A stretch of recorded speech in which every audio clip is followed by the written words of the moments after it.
আজকে আমি রুই মাছ দিয়ে আলু দিয়ে কালিয়া করতে শুরু করছি। রুই মাছ দিয়ে আলু দিয়ে কালিয়া, তাই তো? হ্যাঁ, রুই মাছের কালিয়া। মাছগুলো তো বেশ বড় বড়। এখানটা আলু দিয়ে রুই মাছের কালিয়া শুরু করছি। দেখুন ভিডিওটা শেষ পর্যন্ত। এখন আমি কড়াইতে তেল দিয়ে দিই। কড়াইতে সর্ষের তেল চলে গেল।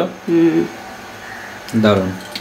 আর সর্ষের তেল দিয়েই রান্না বান্না করতে সবথেকে বেশি ভালো লাগে। স্বাদটাও বেশ সুন্দর হয়। আর তোমার মশলাটা একটু দেখো, ঘরোয়া মশলা। এইখানে আমি আদা, জিরে, গোলমরিচ, কাঁচা লঙ্কা, শুকনো লঙ্কা, পেঁয়াজ, রসুন এবং গরম মশলা আমি একসঙ্গে বেটে নিয়েছি। আচ্ছা, আমি আলাদা আলাদা করে বাটি না, কারণ আমি একবারেই দিয়ে দিই,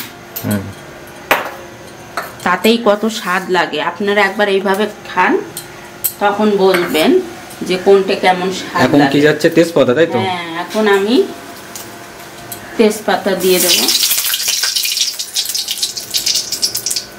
তেজপাতা চলে গেল। এখন যাচ্ছে জিরে। এক চামড়া দিয়ে বসিয়ে দিচ্ছি। দিয়ে দেব পরিমাণ মতো জিরের গন্ধটা কিন্তু বেশ দারুণ লাগে। কিন্তু দিয়ে দেব কিছু শুকনো লঙ্কা। আচ্ছা। এবার দিয়ে দেব কিছু কালো জিরে ফোড়ন। দেখুন, কারণ আলু দিয়ে রুই মাছের কালিয়া করছি, আমি সাদা জিরে দিয়েছি দুটো, আর কালো জিরে দিলাম। কালো জিরে না দিলে মাছের কালিয়া আসছে না। এখন তেলটা বেশ গরম হয়ে গেছে। কিন্তু এইবার আমি আলুগুলো ছেড়ে দিচ্ছি। আলুগুলো চলে গেল। কালো জিরে গন্ধ পাচ্ছি। দেখি আমার লবণ হলুদ পরিমাণ মতন আগে দিয়ে দেবো, তারপরে মশলা দেবো। মশলা দিয়ে কষিয়ে নেব। দিয়ে দিলাম পরিমাণ মতো লবণ চলে গেল পরিমাণ মতো।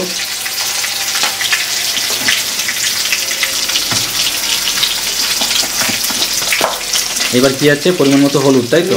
পরিমাণ মতো হলুদ দিয়ে দিলাম।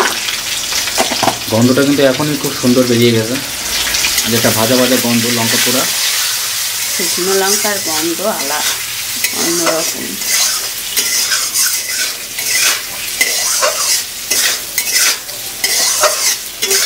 এখন শীতকাল, শীত পড়ে গেছে।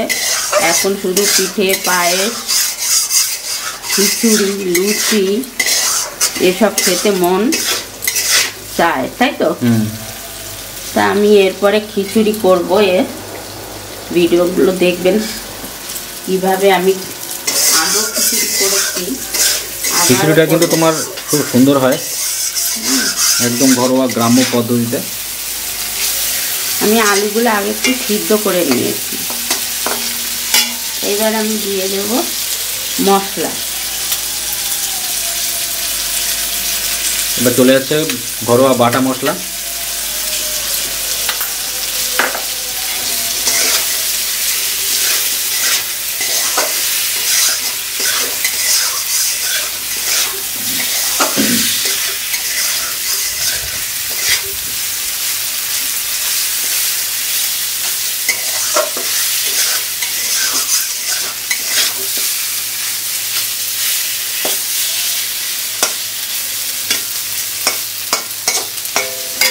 এই মশলাটুকু আমি একটু পরে দেবো, কারণ এটা একটু বেশি ভেজে নেব আর এটা অল্প ভেজে নেব। এটা পরে দেবো হাতের দিয়ে। একটু কাঁচা মশলা, একটু ভাজা মশলার গন্ধ বেরোবে, তরকারিটা ভালো সেন্ট বেরোয়, গন্ধ বেরোয়। আর দেখছেন খুব সুন্দর এখানটা আলুটা কিন্তু কষে আসলো। সামান্য একটু তেলও দিয়ে দেব। একটু সর্ষের তেল যাচ্ছে এখন, তাই তো? কারণ মাছের ঝাল, মাছের কালিয়া এইসব করতে গেলে একটু তেল লাগে।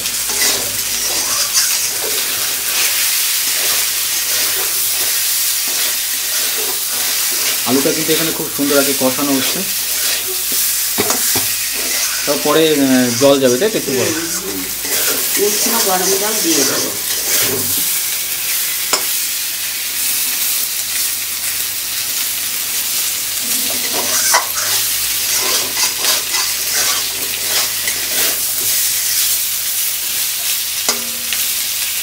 এইবার আমি এই মশলাটা দেব,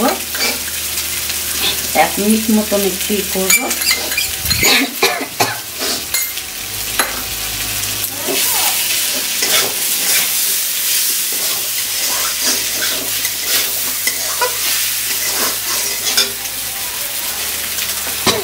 একটু উষ্ণ জল দিয়ে দিচ্ছি।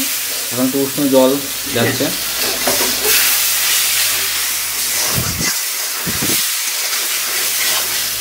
গন্ধটাও কিন্তু বন্ধুরা সেই বেরোচ্ছে। মার কাশিও আসছে, কারণ একটা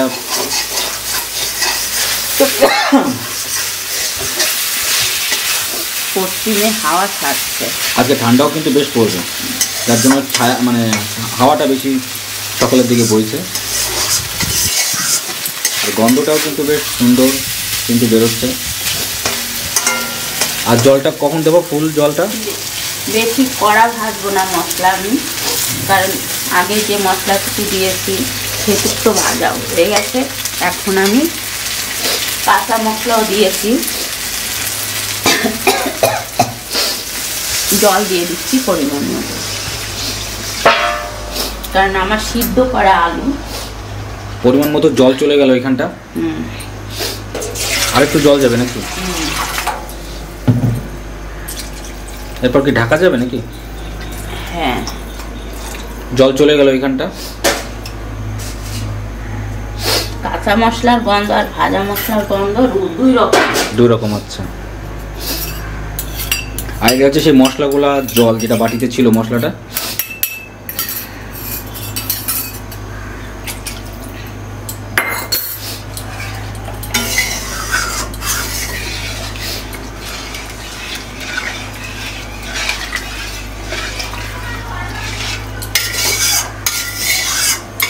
রান্না তো কত রকমেরই আছে, কত রকম ভাবে রান্না করা যায়। একটা জিনিস বিভিন্ন ভাবে রান্না করা যায়।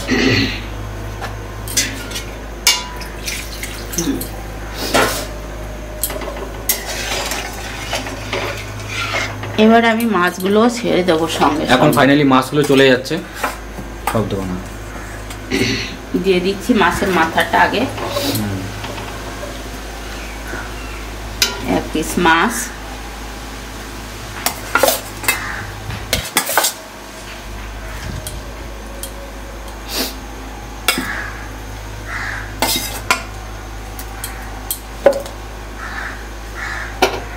সবকটাই না না না কালকে আর রান্না করব না না, আরেকটা পরে দেবো।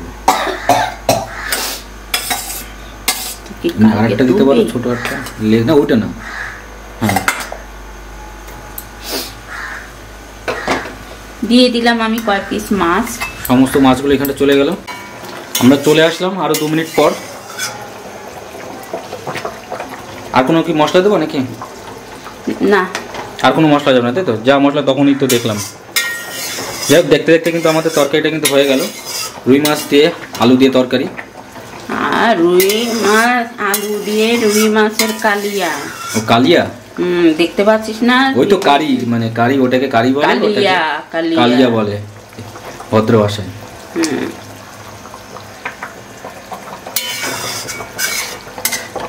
কড়াইতে থাকলে কেমন গরম থাকবে, আর গামলা দিলে ঠান্ডা হয়ে যাবে। দেখুন আমার মাছের সাইজটা, দেখুন কি সুন্দর মাছের সাইজটা। এটা কত কিলো ওয়েট ছিল মাছটা? 1 কিলো। 1 কিলো ওয়েটের ছিল, তাই তো? অবশ্যই মার চ্যানেলটা সাবস্ক্রাইব করে দেবেন আরও নতুন নতুন ভিডিও, রান্নার ভিডিও পাওয়ার জন্য। ঠিক আছে, ঠিক নামাই দাও। পরে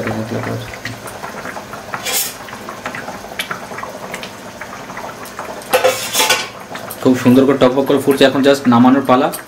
আর দুপুরবেলা ঝোল রাখতেই হবে, ঝোল দিয়ে আর 1 পিস 2 পিস আলু দিয়ে খাওয়া হবে ভাত দিয়ে, তাই তো? আপনাদের ভিডিওটা কেমন লাগলো অবশ্যই কমেন্ট করে জানাবেন। দারুণ, দেখুন কালারটা, দেখুন তরকারি কালারটা। বেশি কালার হইলে কি আর ভালো হয় রান্নার? জাস্ট অসাধারণ। বলে দাও। দর্শক বন্ধুরা, আমার এই আলু দিয়ে রুই মাছের কালিয়া রান্নাটা কেমন হলো তা কমেন্ট করে জানাবেন এবং চ্যানেলটা অবশ্যই সাবস্ক্রাইব করে দেবেন। চ্যানেলটা অবশ্যই সাবস্ক্রাইব করে দেবেন। আমার ছেলেও বলছে, আমিও বলছি। দারুণ, খুব সুন্দর হয়েছে কালারটা। আপনারাও এইভাবে খান।